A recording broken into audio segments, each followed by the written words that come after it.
Hello Galaxy, I'm Chris Pirillo, and this is my view in fewer than two. iOS 17 Public Beta 1 has dropped, not physically, it's a virtual thing. You can install it on your iPhone or your iPad if you're so inclined.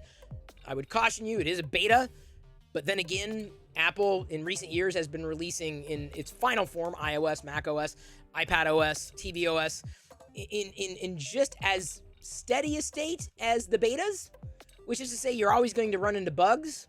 iOS 17, of course, brings with it a variety of features. Are you installing iOS 17 during the beta? Are you going to wait? What's the one feature you cannot wait for? Now, I'm asking that question because even after watching the keynote presentation from WWDC, which I always look forward to, from any company, anyone talking about software, because I'm a software enthusiast, not so much the hardware.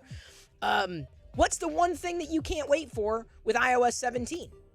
Just one thing. Name one thing.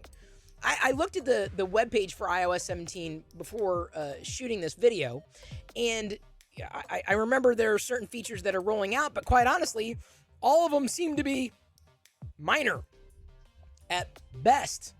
And maybe it's that I've been spoiled with the Android ecosystem where new features just get trickled out throughout the year, not just during these major platform releases that might happen once a year.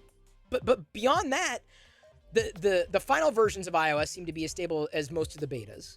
And Apple really isn't adding a whole bunch of really new things that add up to a better experience than we might have been receiving from iOS 16. Now, if Apple came out and said, hey, we've redone this, that, and the other thing, and now everything is smoother, unlike me that just dropped a whole bunch of Star Wars stuff on the floor, like, you know, suddenly the jank is gone and the slop is gone, and look at this, it's so much better. Yeah, then I'd be like driving to install iOS 17, but at this point I think I'll wait until iOS 17 is finalized before I get it. What about you?